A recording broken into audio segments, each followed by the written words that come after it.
I've spent a big part of my life coming to Florida. I lived here as a kid, I vacationed here nearly every year, and later experienced life here as an adult.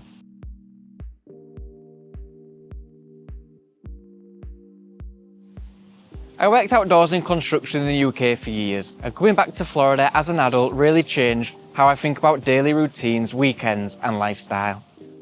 There are a few things about living in Orlando and Central Florida that generally surprise me. Things that people don't always talk about, and if you're thinking about moving here, this should help set some real expectations. Orlando in Central Florida is where I live and sell real estate, so I see firsthand why Florida continues to be one of the most moved to states in the country, and why people are packing up and heading here for very different reasons. If you're watching this from somewhere like New York, Chicago, or the Northeast right now, there's probably snow on the way, freezing temperatures, and grey skies, and that contrast is something I understand very well. Working outside in the UK meant grey skies, rain stopping work some days, dark mornings and dark early nights. Over time that really wears down and weekends get written off because the weather's miserable.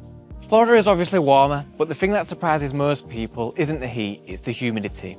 From late spring through early fall, it's humid enough that just standing outside makes you sweat. That said, right now, it's December, and the other day I was at the beach in the mid-70s. That still doesn't feel normal to me, but it's in the best way possible. For me personally, I'll take the humidity over the endless grey skies every time.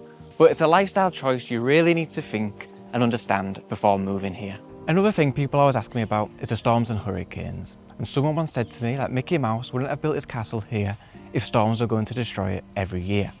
And honestly, that stuck with me, because in Central Florida and Orlando, storms usually weaken a lot by the time they've reached here, because they've already hit land.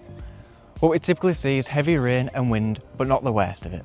Storms should always be taken seriously, but the reality is often very different from what people imagine if they've never lived here. Let's talk about some of the day-to-day stuff that people don't always mention. If bugs are real, mosquitoes, fire ants, that part isn't exaggerated. You'll quickly learn how important screens around your pool, pest control, and small habits are.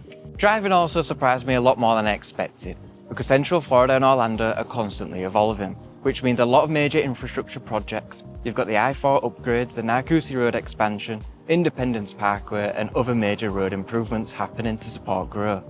Long term, that's a good thing. Short term, it affects commutes and daily routines, and it's something people should understand before choosing where to live. One of the biggest reasons Florida fits my lifestyle is the weekends. Back in the UK, weekends are often weather dependent. You'd plan something and then cancel because it was raining or miserable.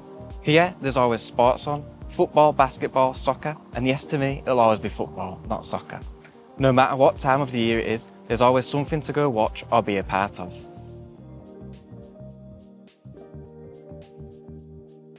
It also changes how you spend your time. You've got places like the West Orange Trail in Winter Garden, where people are out walking and cycling every day, and outdoor spots like Wekiwa Springs, where you can actually get out in nature year-round. One thing that I didn't fully appreciate at first is that Orlando doesn't feel like one single community. It's a lot of smaller pockets. Where you live really shapes how connected you feel day to day. One area that generally surprises with insurance, especially home and vehicle insurance. A big reason home insurance is higher in Florida is because many insurance companies pulled out over the years. The good news is that the companies are gradually returning, but pricing hasn't fully corrected yet. Vehicle insurance was another shock coming from the UK with no US driving history. Rates were much higher than expected at first. After a few months of history, things improved, but it definitely caught us off guard. These aren't reasons not to move, but they are things that you need to understand and properly budget for up front.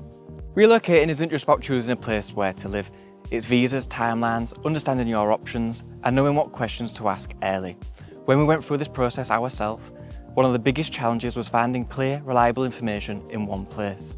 On our website, we've put together a relocation page that walks through visa pathways, what the relocation process typically looks like, and the main areas people consider when moving to Central Florida.